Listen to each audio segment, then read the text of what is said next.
Hello and good evening to all of you.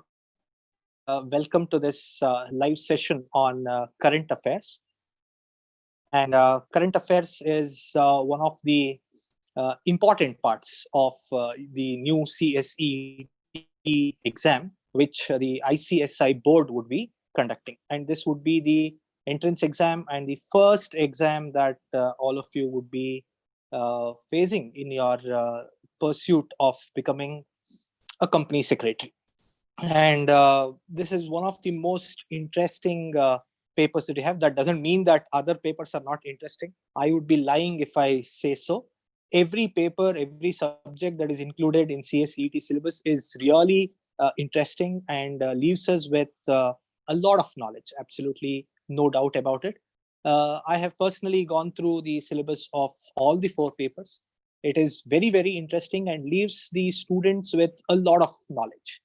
Now, what makes current affairs separate or unique out of all the papers is it is something for which there is no set syllabus.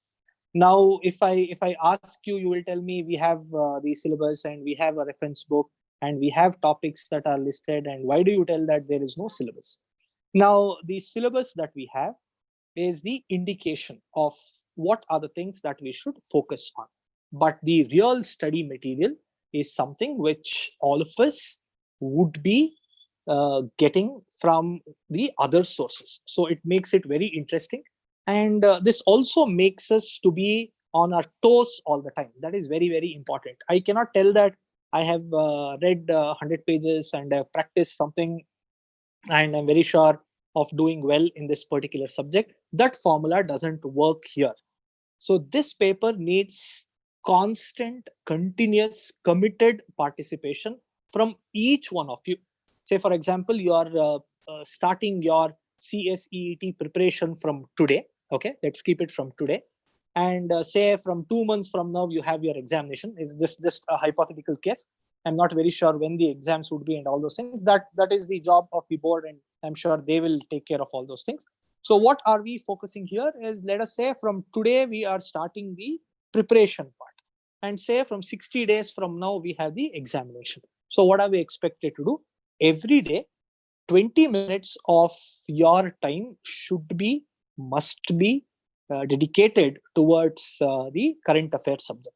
Now, what is the outcome of this? Correct. The outcome is, I'm assuring you that if you set aside 20 minutes to 30 minutes every day towards your current affairs preparation, and whenever you take up the examination, I'll assure you that you will score 80+% marks in this paper.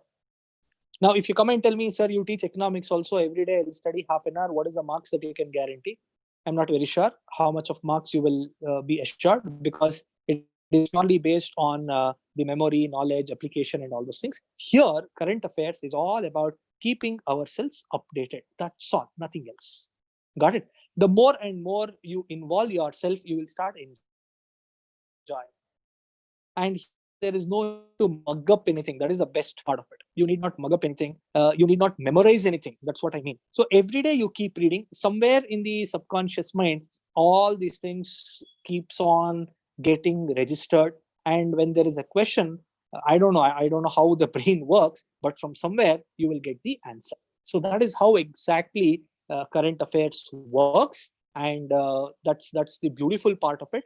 The only thing that this paper demands is your commitment, which is very, very necessary. Otherwise, all other things will happen automatically, naturally, without much problem.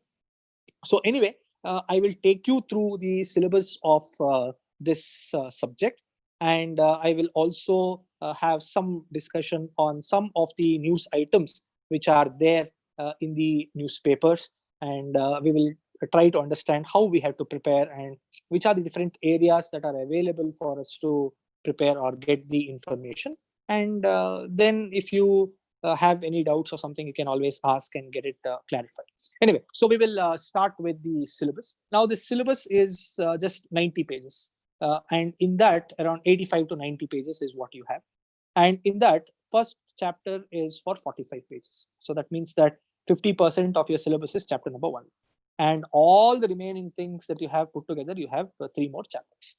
So what I'm telling you is there might be no questions from the textbook at all. That is what we understand. I'll also give the reason why I have this feeling. I will give the justification for this. So what are we supposed to do? What you're supposed to do is read through all these 90 pages. In a day, if you read 10 pages also, you'll be able to cover 90 pages in less than 9 days. Okay. So what is it that we have in chapter number 1? The chapter 1, like I told you, the biggest chapter in the syllabus starts with the international organizations. So what are international organizations? International organizations are those organizations who have got their operations across the world, and who are their members. It is not one person or one body. Countries itself are their members. So can we take some examples for this? IMF is the best example, International Monetary Fund. Then we have other organizations such as the World Bank, right?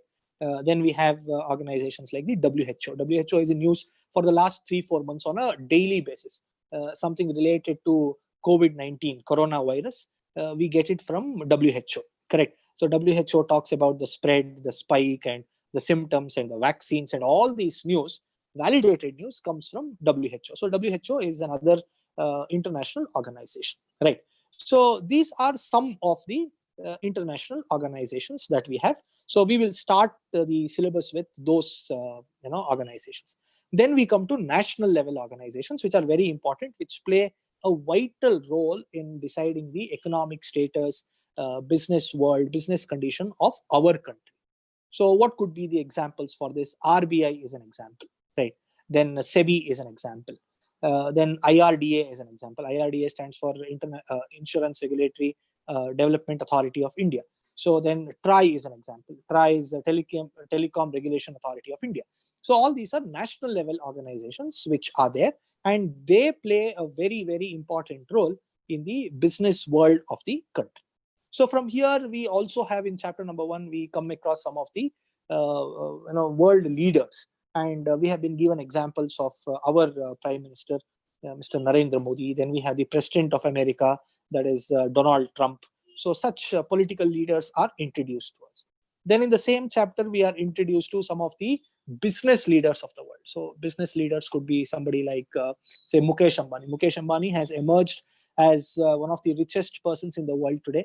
He ranks 4th or 5th in the world after the Geo platform attracting huge sums of investment from various companies and countries across the world. So we have the profile of Mukesh Ambani. Then we have the profile of Tim Cook. Tim Cook is the CEO of Apple now. Then we also read a little about Bill Gates. Bill Gates is the founder of Microsoft, and he still continues to be one of the richest persons across the world, although Jeff Bezos is competing very closely with him for the first position. Bill Gates still continues to be one of the richest persons in the world. So we read about such business personalities, and it makes it very, very interesting.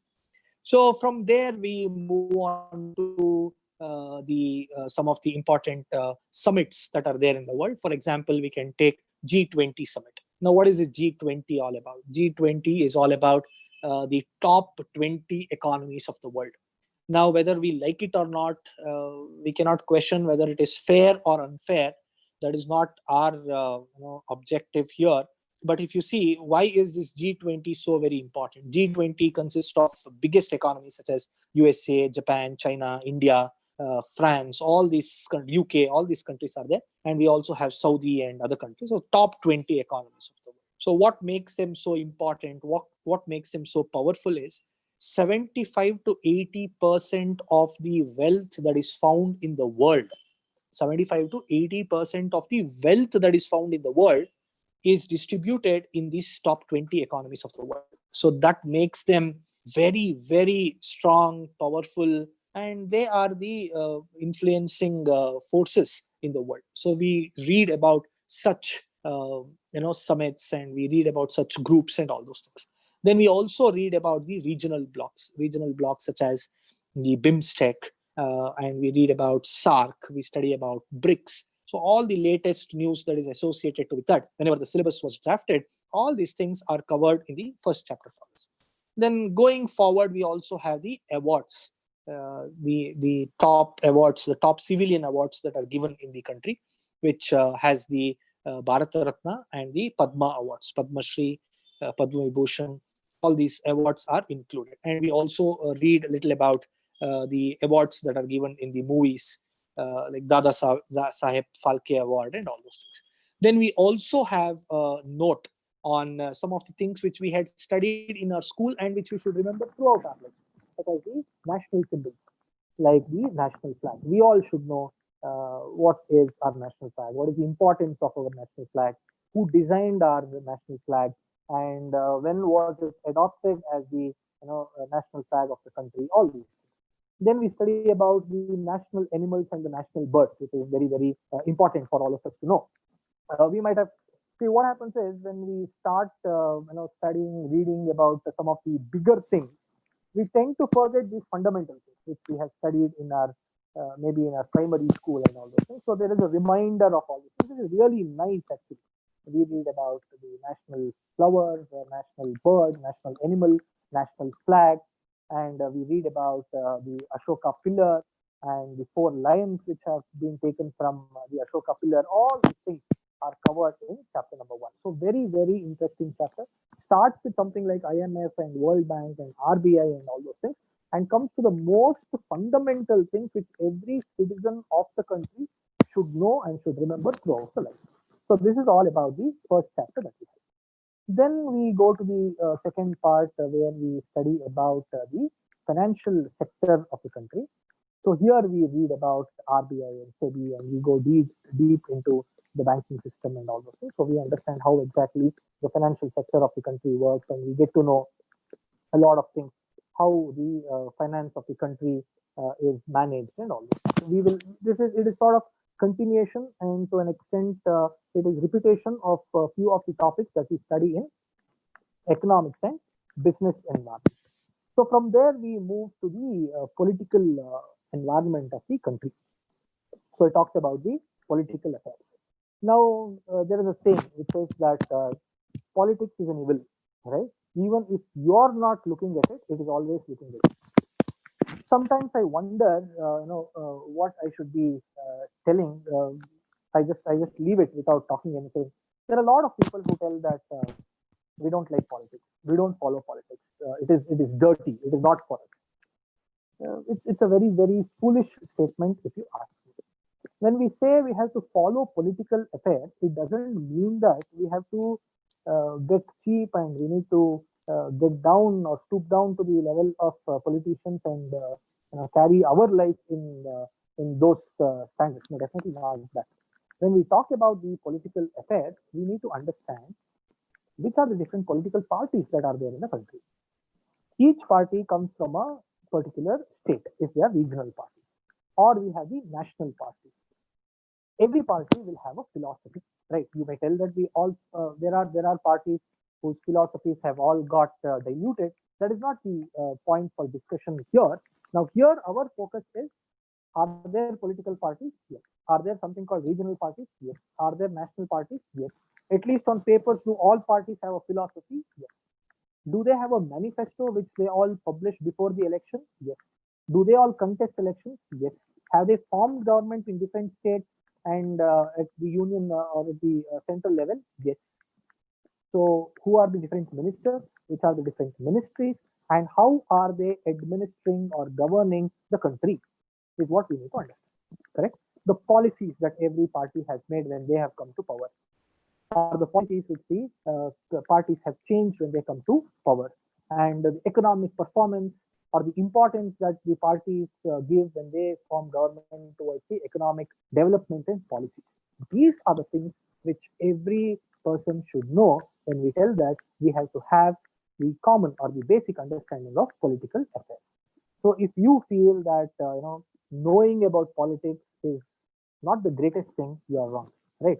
Directly, indirectly, we are all influenced, impacted, right, affected by the political decisions or the decisions that the government takes.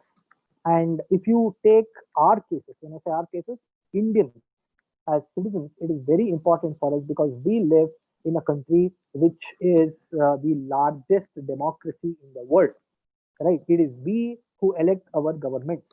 There is another saying which says that in democracy, people will get the government as per their caliber, correct? So if I am good, if I know a lot of things, if I am knowledgeable, if I am educated, I will vote for those parties and those people who have got higher level of caliber. So if we blame that we don't have a good government, or if we blame that we don't have a great system, nobody is creating the system. It is you and I who are creating that system for ourselves. So the ICSI board has made a great effort to include political affairs as a part of the current affairs syllabus. So it is made mandatory for us to read the government, the ministries, and all these things so that we get exposed to the political environment and start understanding the way in which different political parties, ministries, ministers, and governments think and act. So I'm personally very happy that this was made because knowledge and education on political affairs, especially in a country like India, which is the democratic country, is necessary, and it's a great move by the ICSI board. Right. And the last chapter that we have in current affairs is on the legal affairs. And again, this is really beautiful chapter because all of you are aspiring, company secretaries. So since all of you are aspiring company secretaries, it is important for you to know. Anyway, you have a paper, a part on legal aptitude. So you will read, study, understand, discuss, debate on various legal aspects. You will also study about the institutions here who practice or who create a platform for the practicing and execution of all the laws and other things. So we start with the Supreme Court of the country, which is the apex body when it comes to the legal affairs. So from there we start, and from there we move on to High Court. Here we study about the Chief Justice, the selection of Chief Justice, and the selection of Chief Justice of India, and what are the basic qualifications to become the Chief Justice, or all these things are included in this part of the syllabus, which is very interesting. And again, it is fundamental for all of us to know these things. There is no second thought about these things, which all of us must and should know. From there, we move on and we again read about the NCLT and NCLAT. This NCLT and NCLAT, that is the National Company Law Tribunal and National Company Appellant Tribunal. All these things we study in business environment also. So it is a repetition here. So we will come to know when was this formed, why was this formed, and what is the scope, what are the roles and responsibilities. All these things are covered in this part. Then we also have something called the administrative tribunal. Very, very important. There is something called state administrative tribunal and central administrative tribunal. So even we study about that here. So now that I have told you all the important heads that you have in the syllabus, it is very, very clear for us that the current affairs syllabus as such focuses on the fundamental things which every Indian citizen should know, right? Whether you are a CS aspirant or not, that is not the question here at all. All the fundamental elementary knowledge a citizen of a country should have is covered in this syllabus. So 90-page syllabus covers all these things, and it is very interesting. And every time you read it, you get to know a lot of things. So is one-time reading enough? One-time reading sort of leaves you with a good amount of knowledge. If you can read it twice or thrice, a lot of information gets registered in the mind. Okay. Now, along with these topics in the syllabus, the best part is it also talks about the latest things that have happened under each of these topics. That is the most interesting thing. For example, let us take BRICS. Now, what does BRICS stand for? BRICS stands for, it is a regional block, or it is a business block, you can call it, trade block also. So, what is this trade block all about? Which are the member countries? In BRIC, B stands for Brazil, R stands for Russia, I stands for India, and C stands for China, and S stands for South Africa. So there are 5 countries, and they all come from different continents except for India and China. We share the border also. Anyway, we'll talk about India, China a little later in the same session. Okay, so what are these? Why have these countries come together? That's an important question. Why somebody like Sri Lanka is not a part of it, or why somebody like say Finland or Greenland is not a part of it is the question that arises. These five are the fastest growing economies in the world, right? So these five have come together because they have all the potential and chances to become the biggest, largest economies in the world in the days to come. Okay. Now, if you see, the whole of 19th century was dominated by the European countries. The whole of 20th century was dominated by USA. Now, it is told that the 21st century and in the years to come, it will be dominated by the continent of Asia. And which are the countries which have got all the potential to do so? It is India and China. So this itself shows that these are the fastest growing economies in the world. So they have a lot of agreements that are signed, and they keep meeting, and they come out with policies which will promote each other's growth and development and other things. So we read about this. Then we also talk about the latest things that they have done, when did they meet, and the latest deals that they have signed. And we also come across some of the very specific things that BRICS is doing. For example, it is told that in the last summit that happened of all the BRIC nations, India signed a pact with Russia for R-27 missiles. Right. So Russia and India have always been defense partners. When I say defense partners, Russia has been one of the largest supplier of defense equipment to India, not from today, right from 1950s and 60s. You might have heard about something called MiG. Okay, there are complaints, there are a lot of problems associated with MiG. It's a second generation fighter aircraft, if I remember it correctly. So there are a lot of complaints. There are people who tell that it is called the flying coffin. That's the name it is given because there are a lot of pilots who have lost their lives flying MiGs and all those things. Anyway, we'll not get into that. But the point here is Russia has been one of the major suppliers of defense equipment to India right from the days we got our independence. So there is another missile that India has signed with Russia, and it is called R-27. So there is some information that is given on R-27. So this way, we read about the trade bloc, we read about the history, background, and we read about what exactly they are into, and we also come to know about the latest things that has happened with respect to that particular topic. So this is how the entire syllabus is framed. If you talk about, say, the international treaties and pacts and all those things, we read about a program called Namaste Trump, which happened in Ahmedabad, where the USA president was in India. So it is a diplomatic relationship that India and USA wanted to establish and fortify and make it stronger. USA has declared that India is its natural ally, and India also feels that America is one of the friendly nations in the world.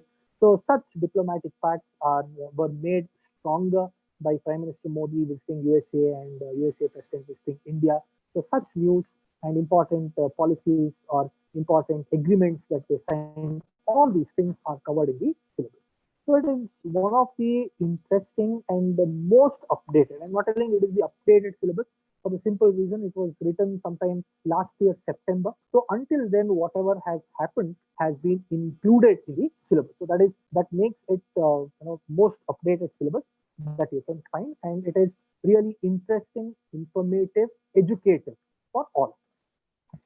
Right. So this is about the syllabus part of the live session. Now we have to come to the next part. How do we prepare ourselves? Where do we start? How do we go about it?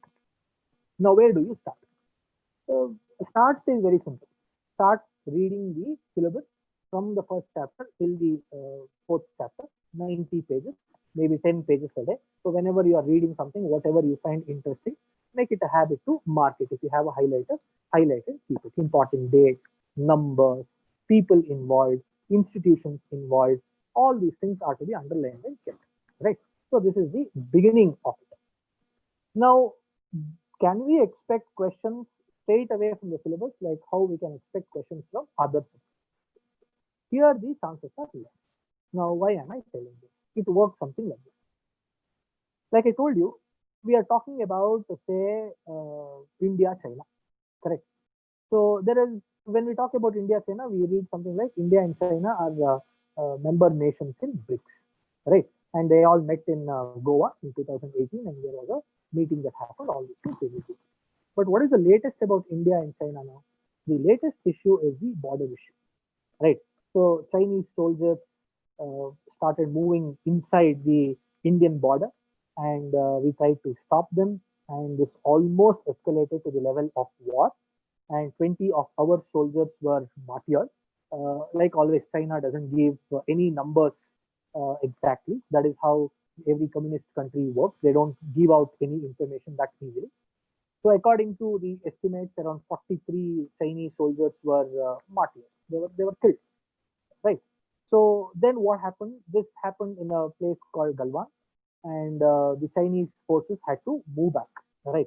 So India stood very strong, and we started. There were talks that started happening between the defense advisor, Mr. Ajit Doval, and the defense minister of China. So India was tough, and as a result of that, the news that came in the newspapers is that the Chinese army went back, right? And India is holding its ground.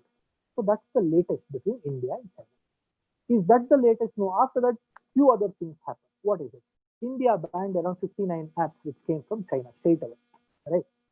So this was a bigger jolt that India gave to China, because you all know that China is an export-oriented country, and they supply a lot of goods and services to various parts of the country, right? So there is an export-oriented economy, and India is one of the largest markets, not just for China, but for any country in the world.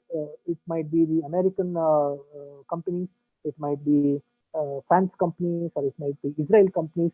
We are one of the largest markets. Now, why are we the largest market? Because we simply have around 137 crore population. Correct. Is population good or bad? That's another discussion. But if you look at Indian population as a market, we are a huge market. Now, I, I can give an analogy for you to understand. If you take America's population, it's around 38 crores. India's population is 137 crores. It means that we've got people which is 100 crores more than USA's population. So any company, any multinational company would be interested to have their operations in India, because India offers such a huge market. So for Chinese apps as well, India was a huge market. So what did India do? India retaliated in another way, along with retaliating in the Galwan region. So what did India do? India banned their apps, and they closed all the doors for these companies to appeal in the court and come back to India once again. No, there were no doors that were kept open. All doors closed and told leave the country and go. So that is the news that came later. Now after that, there are a lot of other things that are coming in, but these are some of the important, the latest news between India and China. So where did it all start? It all started with the Chinese aggression, then India's retaliation, then Chinese moving back, then talks between the security advisor, Mr. Ajit Doval, and the defense minister of China. Then it was about India banning the 59 apps. Not only that, the biggest app which got banned in this whole thing was TikTok, right? So that is the news that is latest. So that is what something which you should know. So read the textbook, understand what is given, and any news that is related to that topic, when you find in the newspapers, pay attention. News related to RBI, important. IRDA, important. SEBI, important. So all such topics that are there, news related to business leaders, very important. News related to political leaders, important. So all these things are to be read, and you should remember all this. The next question that comes here is, where do we get all this information? There is no textbook, right? That's what I told. What makes this entire subject so very interesting is, although we have a syllabus is just showing us the path, but the real subject matter is available in the newspaper. So the moment I tell the content that is required for us to prepare for current affairs is available in the newspaper, the immediate question that pops up in your mind is, which newspaper? Correct. ICSI has told that the best newspaper to follow is the Financial Express. That doesn't mean that you should not read other newspapers. Please do read. You can read Deccan Herald. You can read. I don't know whether Deccan Herald is available across the country. We get it as Deccan Chronicle. I don't know about the other states in the country. You can read Times of India. Times of India is available across the world. You can also read Hindu also. Hindu is another great paper which covers a lot of government related news and policies and all those things. But their the language standard is on the higher side. It is a little difficult to read and understand and digest and assimilate and all those things. So Indian Express is another one. So Financial Express is from Indian Express. So you can read Indian Express and Financial Express. So what is great about Financial Express is in Financial Express you get news, all kinds of news is there, politics and legal and all these things. Along with that, there is a lot of importance given to the financial sector, economy, and the business world. So this more or less covers most of the things that is a part of our syllabus. So what should we do? Like I told you in the beginning, 20 minutes a day, 30 minutes a day. If you can allot for reading newspaper, if possible, Financial Express, I can assure you that you will get great marks in this paper. Now the question that comes is, how do we get this Financial Express? We don't have the supply because this paper circulation, I'm not very sure. So we don't get the supply. I spoke to the paper boy and he told it is not available in the city and all this. These are some things that I've heard from our students. Nothing to worry because today every newspaper has got their online session. Every newspaper has got their app. So you can easily go to either App Store or the Google Store and you can download the app and you can start using it. What sort of news we should read? Try to read something which is a part of the syllabus. Like I told you, national level organization, international level organization, business personality, political personalities, important judgments that are given by Supreme Court or High Court of your state and other states, NCLAT, NCLT, right? So these are the things which you should read and remember. You should also read about what is happening in the business world. Very important. Who is the chairman of which company? So how do we remember all these things? Very simple. There'll be a news. Read that news. Just don't read the news. Read the name of the person. For example, Finance Minister Ms. Nirmala Sitharaman comes out with some reforms for the MSME sector. You come across this. So what did you read now? You read about MSME, right? Micro, small, and medium enterprises. You read about the reform that the finance ministry has proposed or executed. You also came to know who's the finance minister. Who's the finance minister? Sitaram, Nirmala Sitharaman. So one news bit gave you so many things. So read about business world, economics, read about the markets, investments, FDI, FII, FPI. All these things are important and it is covered in the newspaper. Okay. So from you start on a Monday and you go till Sunday, that is one full week. And generally what happens is on Saturday and Sunday, the business news will be on the lesser side because the business world functions mostly actively from Monday to Friday. But Monday to Friday, you will get a lot of business related news, which you can read and understand and make sure that you prepare well for the exam, right? So next question that comes is, what sort of questions are generally asked? This is another question that generally students ask. Now, where do we get the sample question? Like every other subject and chapter, we have the chapters which are followed by questions. There'll be 8 to 10 or 5 to 10 questions in the this one. What is that? In the CSEET chapters, you find 5 to 8 questions. So that is not a great thing. You get few questions, but should we depend on that? Is it everything? No, that is not everything. That is really not everything. So what should we make it a habit to visit icsi.edu? Please remember this, very, very important. Make it a point to visit icsi.edu. Scroll down a little, and there you will find an icon which will be CSEET, a big icon which is very prominent on the home page. So when you open that, what you see is you see the different tabs, the new things that would have come up.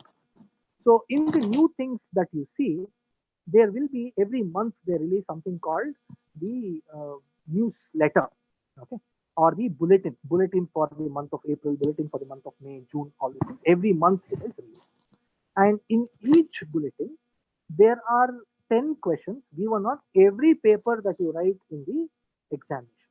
So there you specifically go to current affairs. Why I am telling this to you is that is where we come to know the kind of questions that you can expect in the exam. It is the indication to you. These are the type of questions that we ask. So there you will understand the type of questions and the preparation. They also give the answers. So if you're starting your preparation, the best thing that you can do is first go to the bulletin of May or June, whatever is available, download it, read the questions. You will understand the type of questions that are there. Then you can start following such news in the newspaper. So there are three things that you have to do in order to prepare yourself really well for the CSEET current affairs exam. First is read the entire syllabus. Read 10 pages a day. So 9 days job done.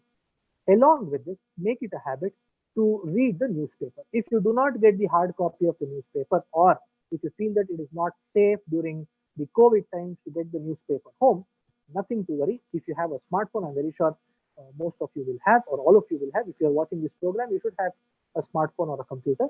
Download the app or go to their website. You get the digital newspaper. Read it 20 minutes a day. Initially, it is difficult, it is boring, because most of the things that are told there are not understood by us. But that is fine. Put your efforts. Read. How much ever you understand, even if you don't understand, read it. Somewhere it gets registered. So that's the second thing that all of you should do. Third thing that you have to do is download the e-bulletin. Keep solving the quiz that is there on current affairs. If you keep doing this, I'm 100% sure that you will do really well in the CSEET current affairs examination. Now, to sort of guide you how to get the news bits and what sort of news bits to be seen, we had done a series of the current affairs in our YouTube channel. You can find the videos there. Around 30-35 videos are done. So it was done in the month of April and May. Yes. We did few videos in the month of June as well. So you can follow these videos, and in these videos we have picked the news which is very relevant to your CSEET exam. So if you follow that, you will have an idea what sort of news that you have to read in the newspaper. That makes it a little more easier for you. And one important thing that I want to quote here is the questions that we see in the ICSI bulletin. Around 60 to 70% of that, that is out of 10 questions, 6 to 7 questions of that was covered in the videos that we have done. So it means that we were in the right path. We were following, or we were picking the right news that even ICSI considers important and has a question in their e-bulletin. So follow these videos very, very closely and try to understand the news items and make sure that you prepare well for your exams. Right. If you have any questions, you can leave your questions here in the comment section. I'll try to answer those questions. If you have any doubts, you can ask. I'm still here for a few more minutes. So you can ask, and I will get back to you with the answers. I'll wait for 2 minutes. You can leave your questions here.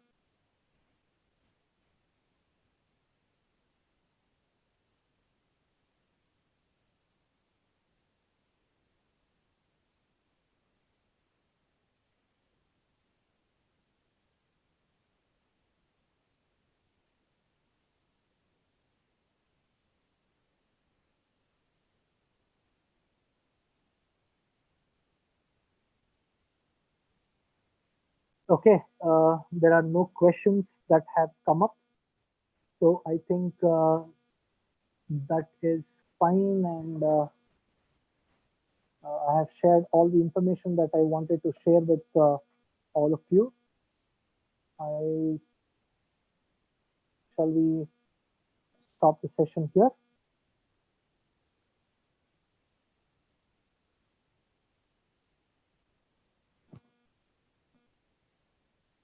Right. Anil Tiwari, good evening. Yeah, good evening. There are a lot of you who are wishing good evening to all of you. It was nice addressing you all. I hope this session was of some help and you got some insights into the current affairs syllabus and the exam pattern, and it gave you some insights into how to prepare yourself for the CSEET current affairs exam. If you still have any doubts, you can always leave it in the comment section.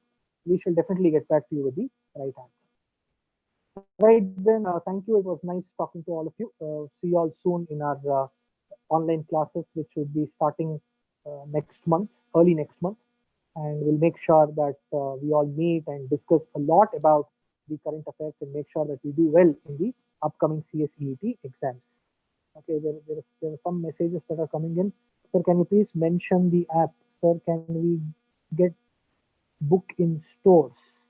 Okay, so please mention the app. App is a Financial Express app. Financial Express is the name of the newspaper. So you can check for Financial Express app and you can download it.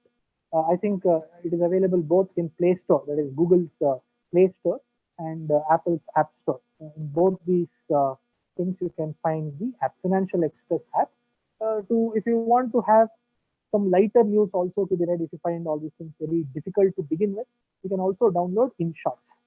InShots also extensively covers news across the spectrum: politics, entertainment, business, entrepreneurship, economics. All these things are covered in shorts as well. It is not very intense like the Financial Express, but they also give a lot of information. Absolutely no doubt, no second thought about it. They also cover a lot of information. You can download even that app. So InShot is one and Financial Express is another one. Both these apps will be of great help to you to prepare yourself. Okay. So the app, yeah, yes. Thanks, Danish. It is really helpful. Yes. Okay. Any other questions that you have which you would like to ask? You can ask. We are still here. We're still here for another minute or so. If you have any doubts, you can definitely ask and we will answer.